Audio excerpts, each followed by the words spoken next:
All right, so good morning, everybody. I want to thank everyone for joining us today to speak about DC's new building energy performance standards.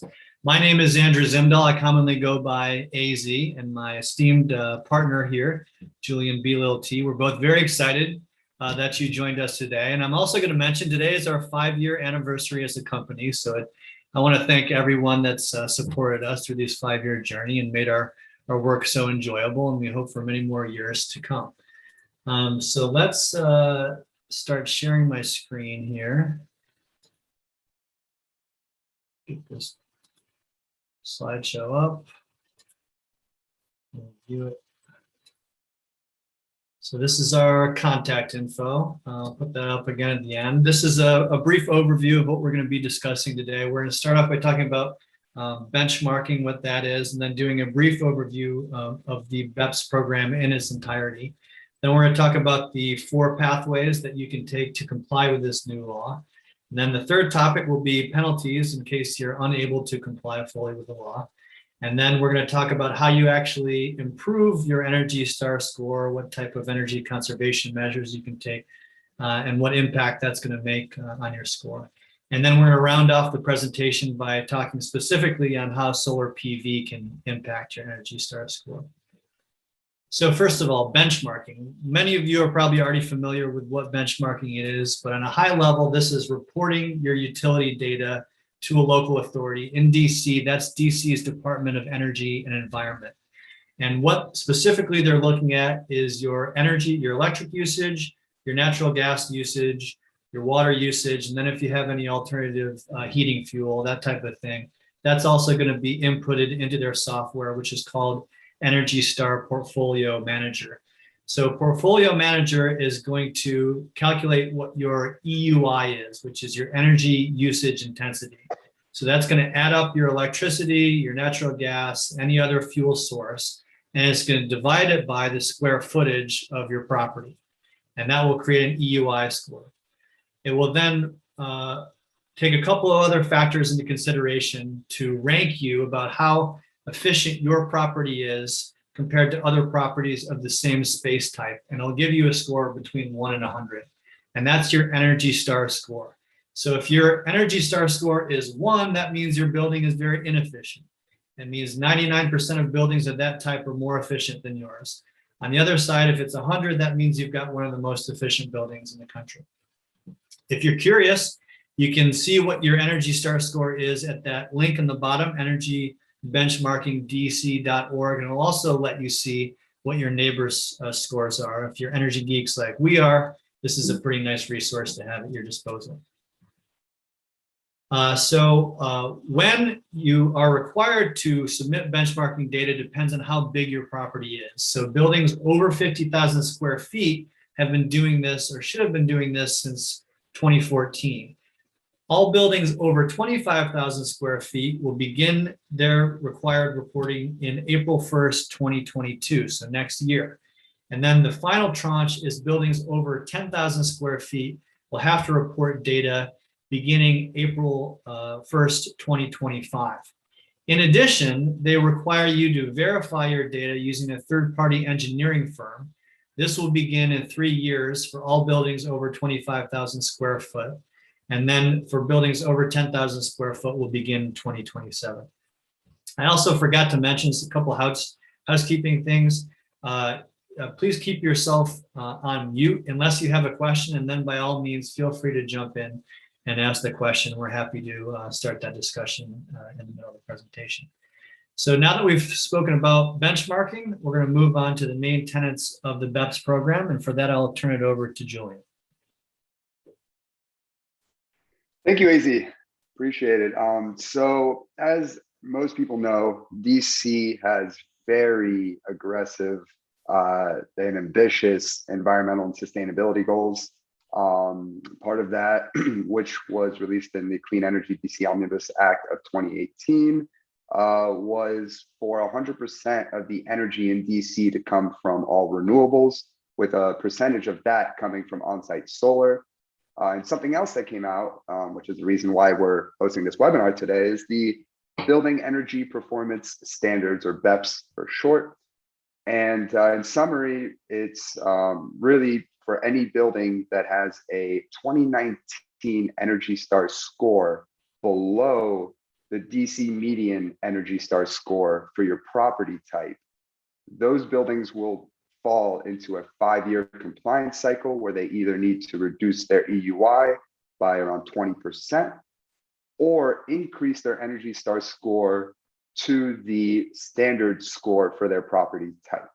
And we'll get into the standard scores on the next slide. So here's a list of all the different property types, their median Energy Star score and their median EUI score. What you need to focus on here is comparing your 2019 Energy Star score. So pretty much the Energy Star score that was created last year using 2019 data to the median Energy Star score here in front of you for your building type. So the majority of people here either manage or are part of association of a multifamily building. So for multifamily buildings, what we're going to focus mostly on today, the standard score is a 66. So if you fall below that, your 2019 score falls below that, then you'll be required to comply over a 5-year period. Now, for others that may be managing more commercial buildings like offices, the score is slightly higher at 71.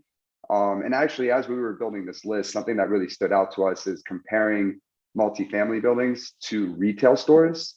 As you see, their median Energy Star score is around the same, but their EUI score is significantly different. And the reason being is the Energy Star score isn't just based only on your EUI score, but it's also putting into consideration the building characteristics, the number of people in the building, the equipment that you have in the building. So a retail store that has much less square footage, less people, but a lot of equipment would typically have a higher score than a multifamily building with a lot more people, and I guess less equipment as well per square foot. Now, in terms of the schedule, for buildings above 50,000 square feet, the BEPS cycle started January 1st this year in 2021. For buildings above 25,000 square feet and below 50,000 square feet, they'll be required, well, if you fall below the standard score, they'll be required to comply starting January 1st, 2027. And for buildings above 10,000 square feet and below 25,000 square feet, the BEPS cycle will begin January 1st, 2033. Just so you know, and go back to last slide, sorry about that. Just so you know, there isn't just one compliance cycle. So let's say after the 5th year of the first cycle for 50,000 square feet and above, that's when the 25,000 square foot tranche will begin, but that's also cycle number 2 for the 50,000 square feet. So if you still haven't met the score, but you've still complied, you'll still be required in cycle 2 to comply again, all the way up until you reach the median score. Great, next slide. So the different pathways that you can choose from to comply, there are 4 different pathways, 2 of which really most buildings are going to be choosing from. The other 2 are more for special circumstances or if you want more certainty. So we'll start with the performance pathway. For the performance pathway, the goal here is to reduce your site EUI by 20%. So just real quick, there's a difference between a site EUI and a source EUI. The site EUI focuses on all of the energy that you use on site, regardless of where it's coming from, whether it's solar, combined heat and power, or just getting it from PEPCO.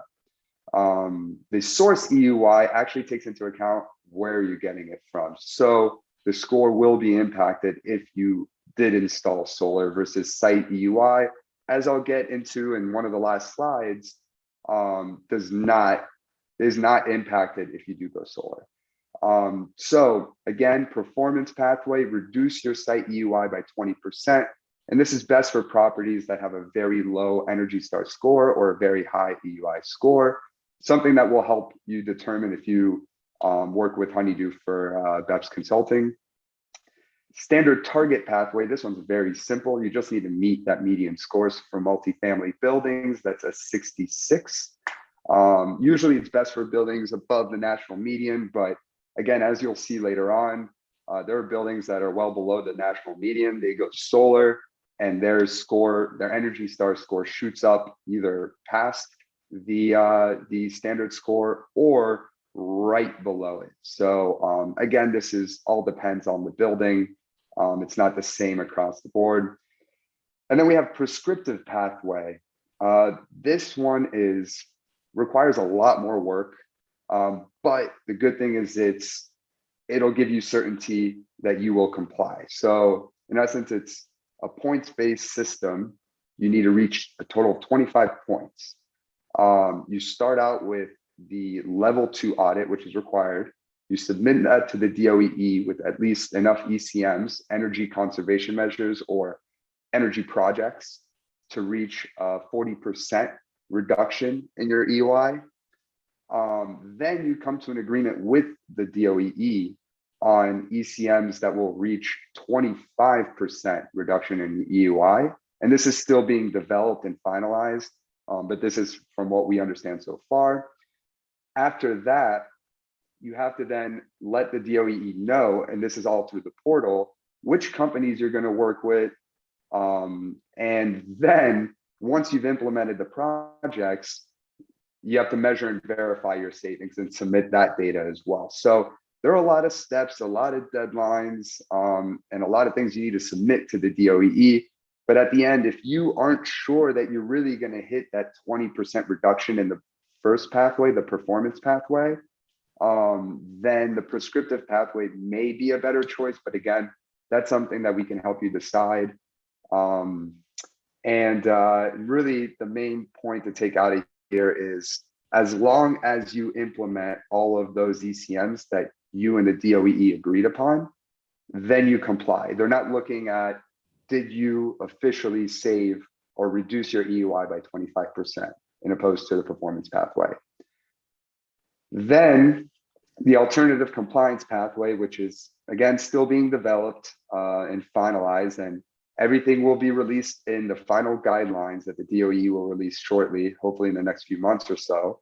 But the alternative compliance pathway is essentially a custom plan determined by the DOE that is best fit for your building type, and it's best for special circumstances. So for example, if it's an office building, and office buildings haven't been doing too well during the pandemic, if they convert it over to a hotel or a condominium during the 2019-2020 stage, then that could fall within the alternative compliance pathway. But again, once they finalize these regulations or the rules and the description of the pathways, then that's when we'll have a better idea of which one is best fit for your building. Most of the time, it'll be the first two. Now, a quick update from our last webinar. For buildings above 50,000 square feet, you will need to choose a pathway before April 1st, 2023. It was originally February 1st, 2022, but has been extended due to COVID, which is the right thing to do. But that doesn't say that you should just be sitting down and not doing anything up till that point. It's best to really tackle this as soon as possible. And the DOEE is planning, at least they said in their last webinar for BEPS, that they're trying to set up some type of incentive to comply earlier within like the first 2-3 years.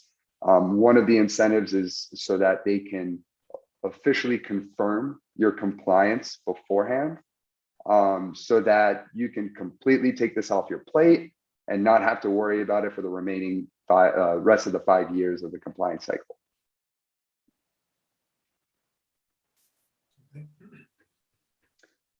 So regarding the penalties, what everybody's been waiting for, this actually has also been updated since we last spoke. Before it was focused on or set up as tranches. So depending on your building square footage that falls within those tranches, there was 50,000 to 100,000, 100,000 to 200,000, so on and so forth. And there was a specific penalty attached to each tranche.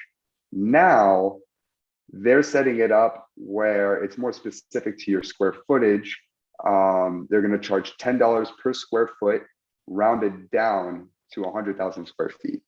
So for example, you have a massive building that's 742,000 square feet. That's a 7.4 million maximum penalty.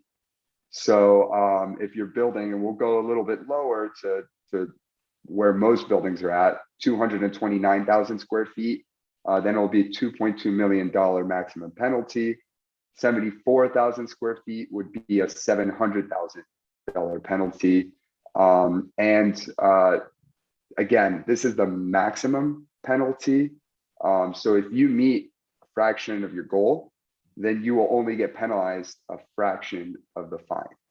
And I'll get to that a little deeper with some examples. But before that, my partner AZ actually wrote a blog about this specifically regarding higher efficiency properties that have a score very close to the median score, and how they will have a lower maximum penalty than what we just discussed.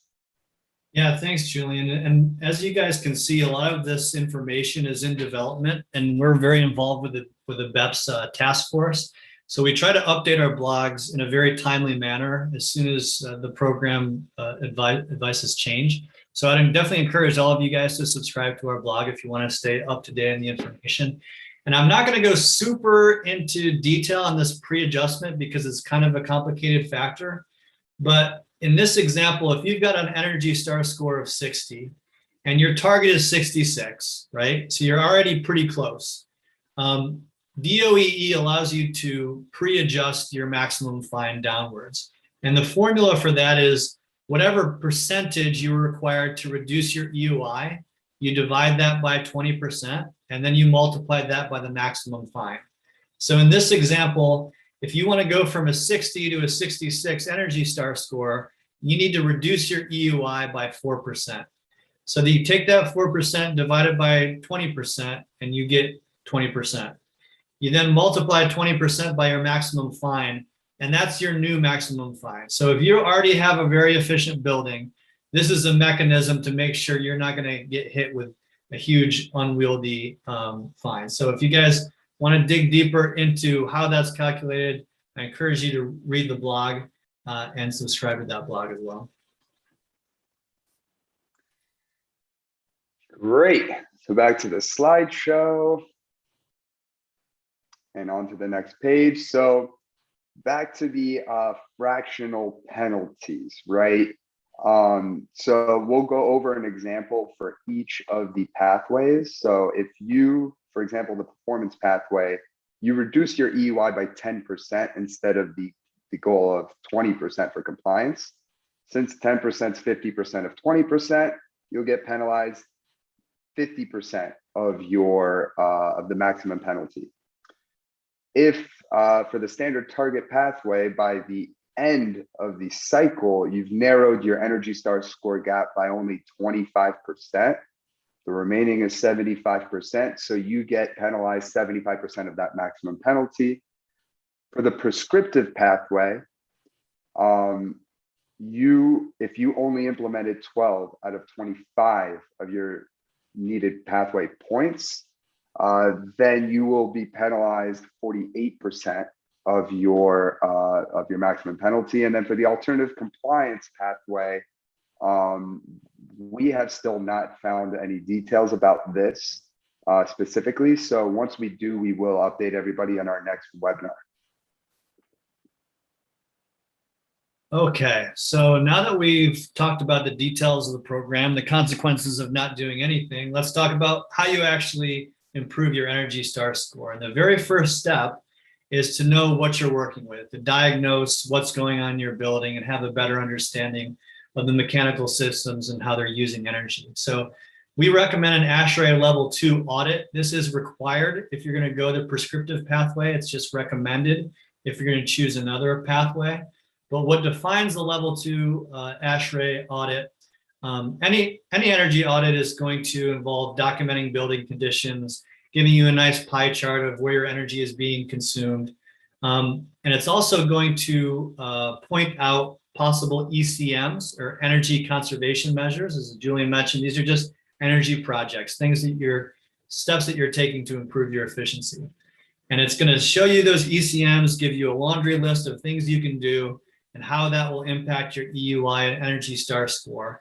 And then also, a good one will provide a financial analysis, so it will help you when it comes time to budget your funds and figure out how to get the most bang for your buck. What distinguishes an energy level 2 audit versus an ASHRAE level 1 audit is that a level 2 audit will create an interactive model simulation of present versus proposed systems and show you how those systems interact and how those improvements will affect your score.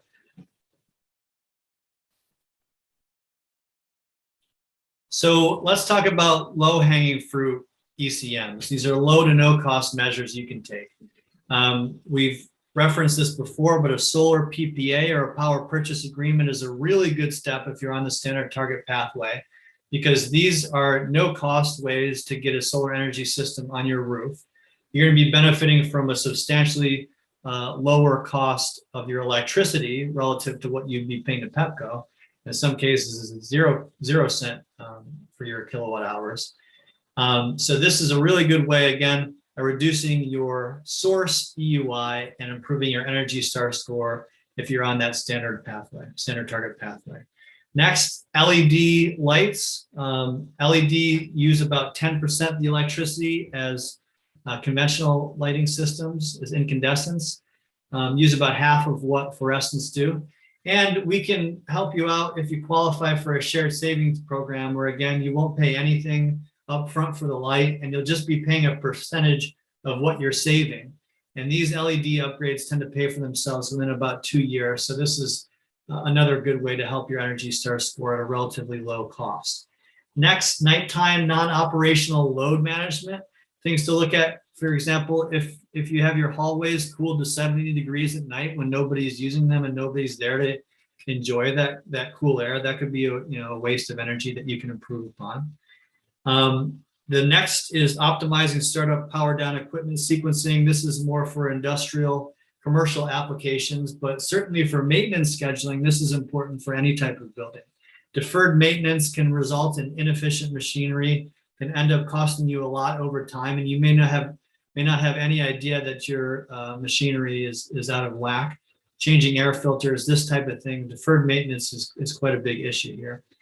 The next is implementing incentives for a culture of conservation. This, I think, is a great thing to do in a multifamily setting. We can't tell you how many times we've seen buildings that have units that leave their AC, up to full blast and then leave for the weekend, not even thinking about it. Maybe they're just not aware of it. That's a big, awareness is the first step, and then actually being willing to change your behavior to help avoid these fines is the next step. And then a chilled water reset, very low cost. For those of you not familiar, the chilled water reset strategy will raise the set point temperature when the building load is at less than design conditions, at less than maximum conditions. This produces warmer chilled water and lessens the burden on the compressor, which means that the chiller is going to consume significantly less energy. So this is a really good low cost step. So moving on to more capital intensive improvements that you can take in your building.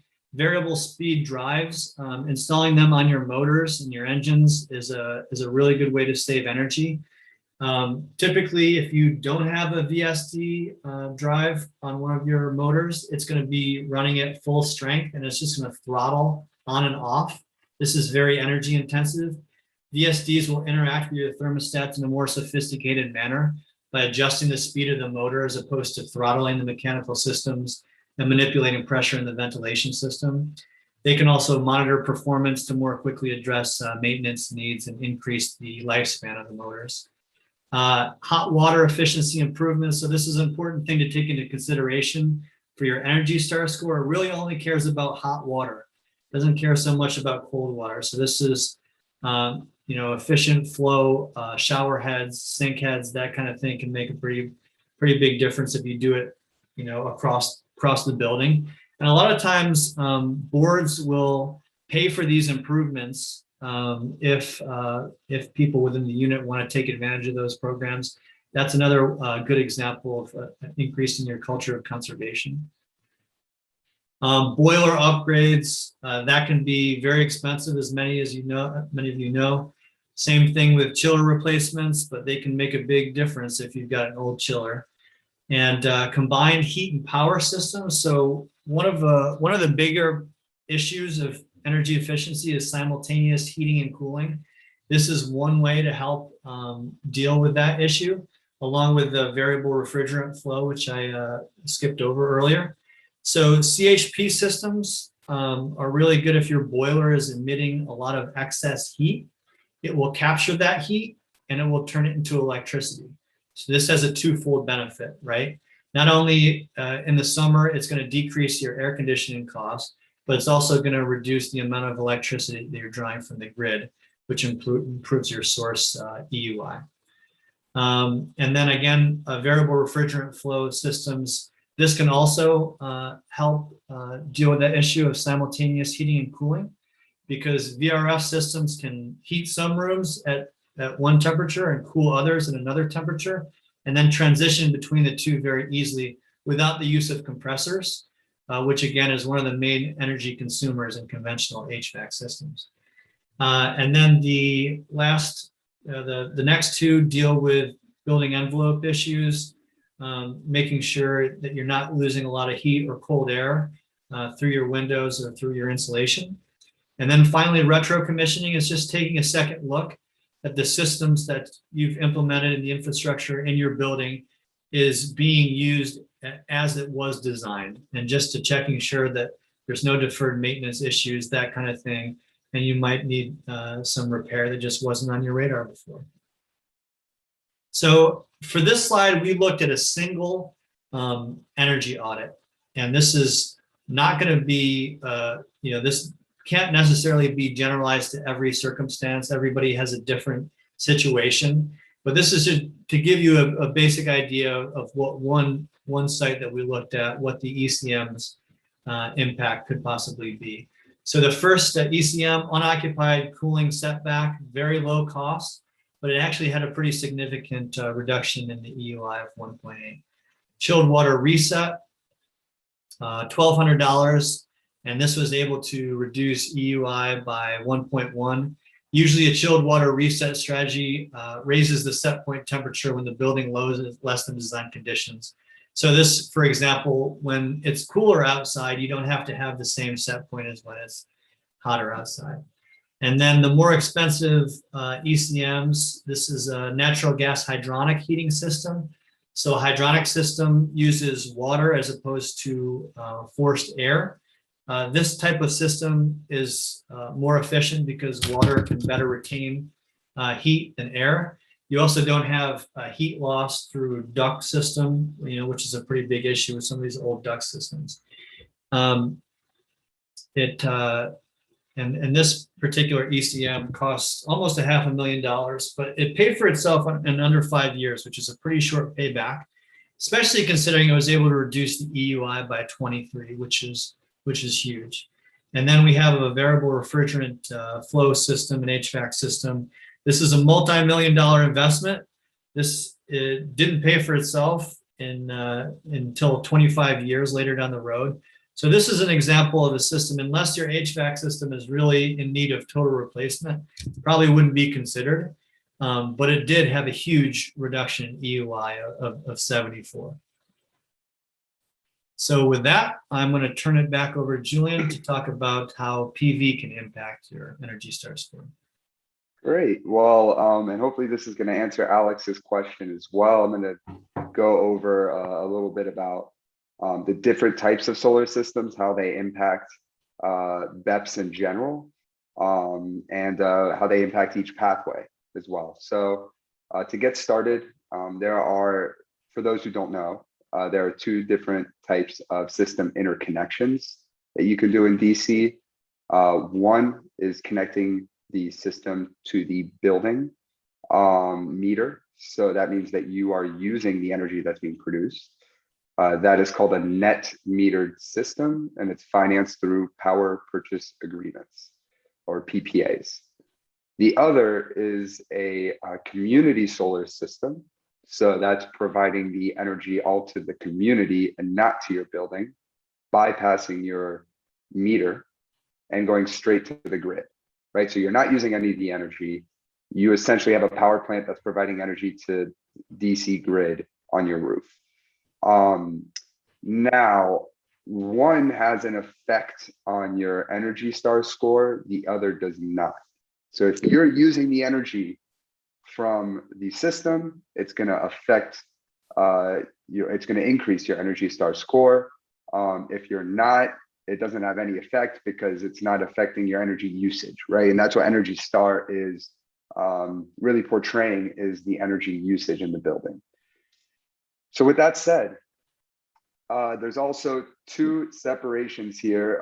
And actually, before I get to that, that doesn't mean that community solar is not a good option when it comes to BEPS. If you find a solar company that is able to provide through a roof lease, instead of annual roof lease payments every year over a 20-year contract, they can provide everything up front, right?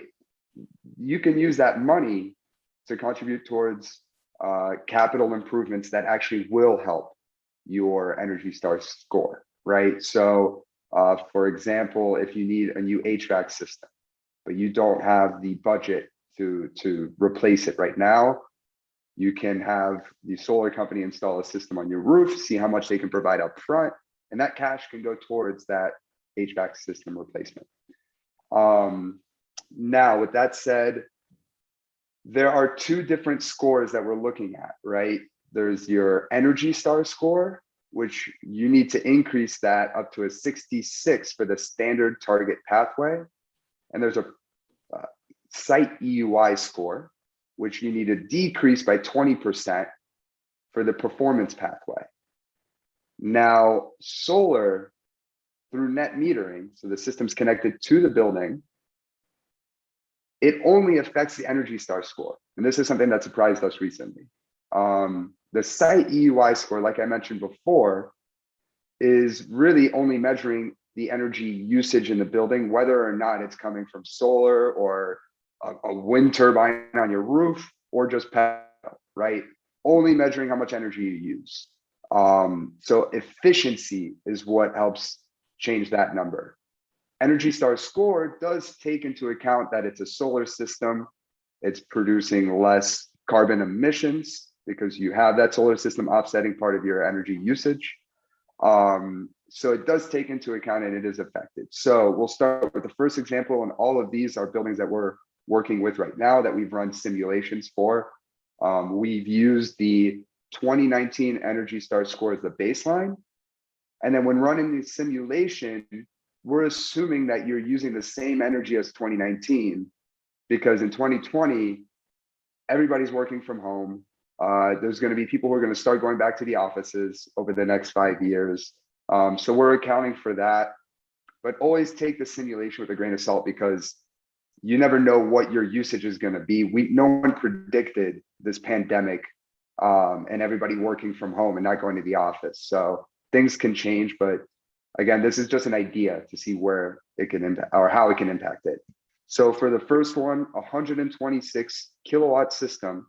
This is a building that's only about 4 stories tall, a large roof, and it's going to offset the total electricity usage, not just common area, but also including all the units, by 19%, so close to 20%.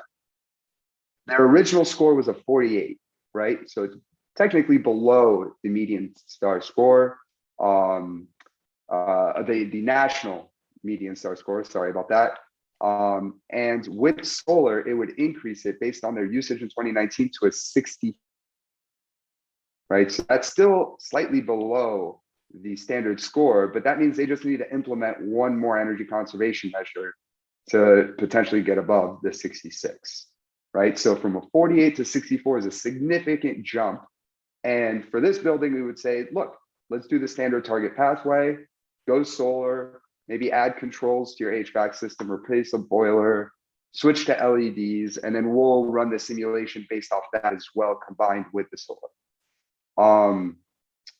As you see, the EUI, site EUI score did not change. And that's the same across the different rows. So that's the last time I'm going to mention that the site EUI does not change from solar.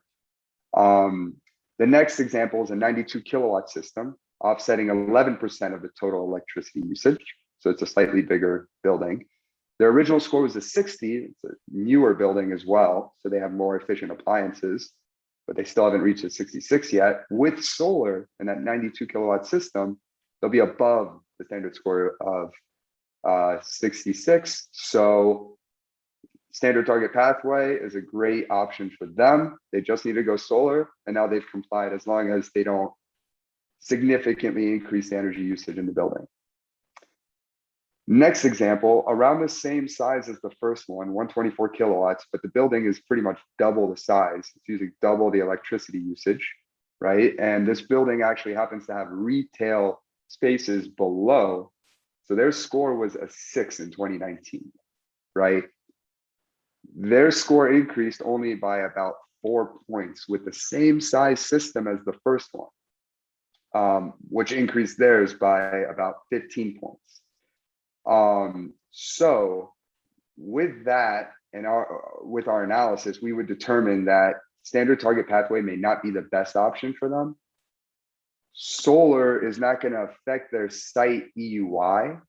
However, what we would tell them is still go solar, increase that PPA rate below what you're currently paying. So you make sure you're still saving from solar, but then ask the solar company to provide money up front so that you can contribute that cash up front to a new boiler, to a new HVAC, to controls, to whatever you need to do based on the energy audit that you performed, right? And then we're going to go through that report and let you know what are the best steps. But again, the solar PPA doesn't cost anything for you guys, right? You will be paying for the energy usage, but at a lower rate than you would have paid Petco anyways. And on top of that, you get all that cash up front so that you can really focus on reducing your EUI by 20%. And then the last one, 72 kilowatt system, offsetting 10% of the total electric usage. Their score was a 26. It jumped by 9 points to a 35. This one would depend on where the report is, right? The audit report. Are there other energy conservation measures that can significantly improve their score up to a 66? If you have the opportunity to increase your score up to a 66, you might as well do it so that you're not stuck on the cycle for BEPS cycle 2, right? So as soon as this is done, if you chose a performance pathway, you only reduced it by 20%, you're still not at 66, you've complied cycle 1, but now you're back in cycle 2 and you need to increase your score again, either another performance pathway, reduce it another 20%, or get it up to a 66. So if you don't want to deal with this anymore, because it is a headache to be required to implement all these capital improvements to your building, then your goal should be within the next 5 years to get to that 66, even if you're a 26. And then we will, again, help you do that if the opportunities are there through the audit report. That was a mouthful. Well, thank you. All right. Thank you, everybody, for taking the time to join our webinar. We really appreciate it. And we just wanted to let you know that, again, we do have BEPS consulting services where we would be happy to join at your next board meeting, give a similar presentation, but more customized towards your building. Really how the process works is first, we review your benchmarking report. We make sure all the data is accurate. And most importantly, we make sure your score is accurate, especially in 2019. because we've seen a lot of buildings that had a low score in 2019. Benchmarking report wasn't accurate. We fixed it and now they're above, right? Or vice versa. And if you don't do this early enough, then when you're required to verify your data through the verification program 3 years from now, right? You have to hire an engineer, certified engineer, to make sure all the data is correct. Then you're going to realize too late that your score is in fact lower than what it needs to be, or that you've already complied and you don't have to implement all these capital improvements so fast. Next step is we schedule the energy audit. We have a network of energy auditing companies that we will receive bids for and pass them on to you so you can compare them. And then once you choose that and you do your energy audit, we're going to review the energy audit report and the results with you and determine and report the pathway to the DOE. So that's when we run the analysis and understand the standard target pathway is the best. They can reach that if they implement this, that, and that. We simulate with, depending on which energy auditing company, as far as now, there's only one company that will actually simulate your Energy Star and EUI score based on each ECM. If you don't go through that energy auditing company, then that's something we can help with as well. It's important because then you'll know exactly what steps you need to take to comply. From there, we develop that 5-year action plan with the within the compliance cycle, based on the report, based on what pathway you've chosen, and based on what ECMs that you should implement on which dates to comply, hopefully as early as possible so you can get this off your plate. Then we compare and coordinate with our network of service providers and financiers to implement the ECMs. So again, Honeydew is pretty much made up of all different types of competitive bidding processes. So we compare your energy audit, we compare the different providers for each of the services, so that you have a few options to choose from and you know you're getting the best deal at the end. And then at the end, we track the EUI and Energy Star score progress against the 5-year plan goals. So we just want to make sure that you are reaching that. And that's why it's best to implement these early. If you implement these on the last year, DOE is not going to see your savings. DOE is not going to see that you've increased your Energy Star score. Because remember, in benchmarking, you are measuring the previous year's energy usage, right? And you want to make sure from January 1st in the previous year that it's showing the energy reduction from the project that you've done. So technically, it's not the last year you should be doing it. It's not the year before that, but it's the year before that you should have implemented your energy conservation measure so that you see it in the following year. And then the following year after that, it's viewed in your benchmarking score or your EUI score. Again, and there's going to be a lot of people who are reaching out to these providers all at the same time. That's another thing to consider, right? So the earlier that you start, the more likely you're going to get your preferred contractor and get it scheduled on your preferred schedule. Great. So we'll open this up to questions. I'm going to review the questions right now in the chat. So first one, and I already answered these, but we'll just go over them. So will the presentation be available? We're going to record this, or we have recorded it. After this, we're going to edit it and then send it out to all the participants who are in the calendar invite. And then you can share that with your boards or associations or the building owner that you manage or your manager. Now, in terms of older buildings being grandfathered in, unfortunately, that's not the case. Every single building is going to have to comply if they fall below the score. There's no grandfathering in of this. The majority of the buildings that we are working on and are about to work on are all very old buildings, some of which are older than 100 years old. So it is time, especially if you're an older building, to start at least with a board meeting presentation from Honeydew, so that we can pretty much go through what we went through today, specifically for your building, looking at your Energy Star score, looking at the potentials that we see now, right? And then scheduling an energy audit so that we can see all of your potentials to increase your Energy Star score, reduce your EUI, and choose your pathway at this point. Next question. So has BEPS confirmed that only PPAs will count towards BEPS score and not community solar leases options? Or is that still an ongoing discussion? Currently, it is, and AZ, can you go back to the first slide? It's going automatically. Yeah. So currently, it's only PPAs that are going to affect the score. I've asked this question several times. It's going to stay that way. I don't know about the next cycle if they're going to implement anything. But as for now, again, the Energy Star score is only affected by the energy usage in the building. It's not counting for the building becoming a clean energy power plant for the city, right?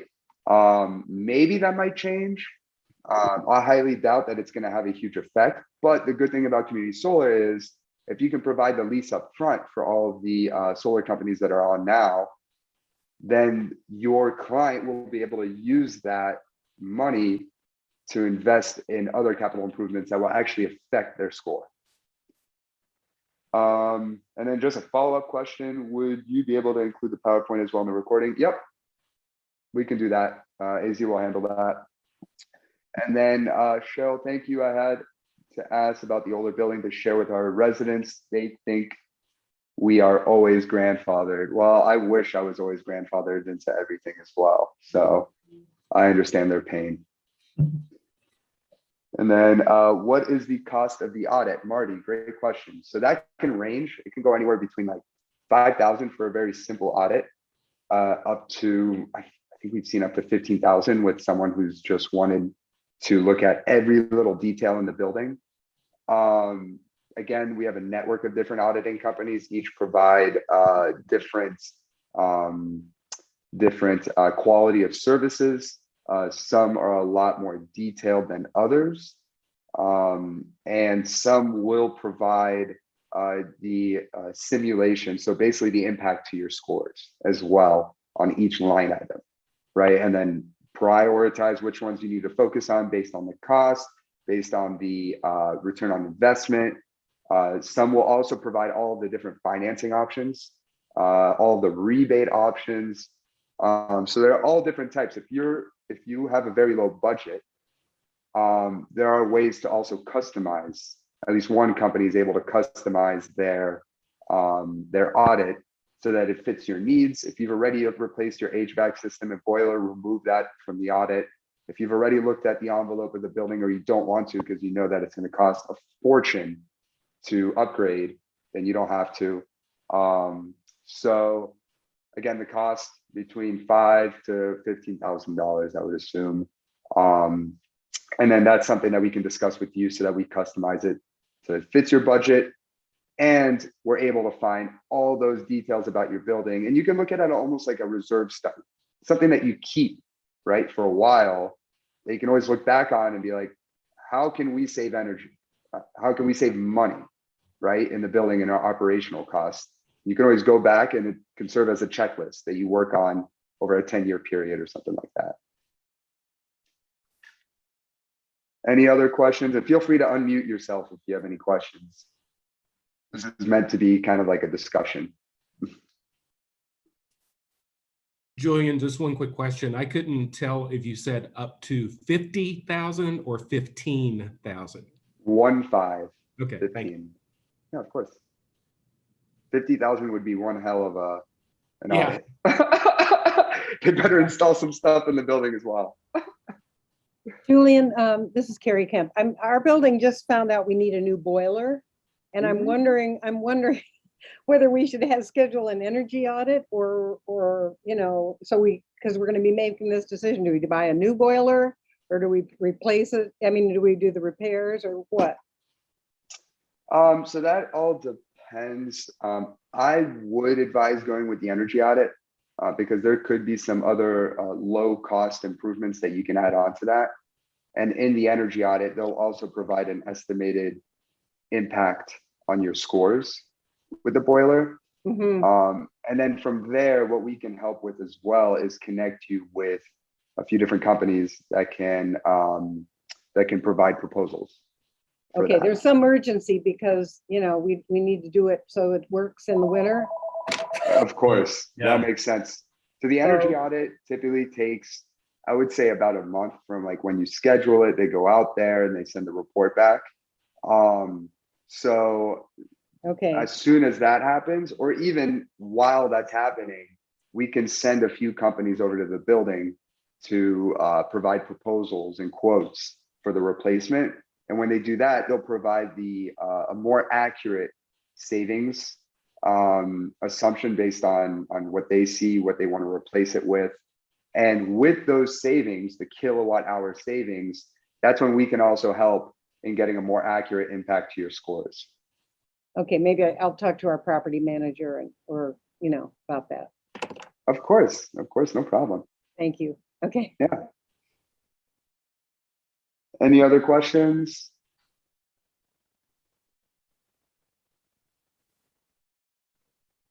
Great. So I think we explained everything very clear. There are no more questions. So yeah, I think at this point, we're going to end the webinar. But if anybody has any additional questions, if you were able to get our email addresses, I'm actually going to type them into the chat right now. AZ, if you want to type yours in, then you can reach out to us at any time, schedule a meeting with your boards or property managers or whoever needs to learn about this. This is very important because as you saw with the penalties, they're very high. And I know for sure that there are a lot of associations out there that can't afford $1 million penalty or more. But the good thing that's going to come out of this is outside of the headache of complying to all these new regulations, at least this one's going to come with a lot of operational savings so that after you've completed these, your budget's going to look a lot better. There's going to be a lot of money saved. And depending on how impactful these improvements are going to be, who knows? And I hate saying this, but maybe you could reduce dues every month. That'll But I be know the that's a day. touch. Exactly. So that's why I just throw that out there and then let you decide on that. But yeah, AZ, do you have anything to add? Nope, all good here. Perfect. Well, thank you, everybody. Again, appreciate the time. I know it's 11 o'clock and everybody has stuff to do. So very much appreciate you taking the time to join. And we'll let you know when we have another webinar with updates, most likely in the next few months. Thanks, Thank everyone. you. Thank you, everybody. Bye. Take care. Bye, thank you. Have a good day. Bye.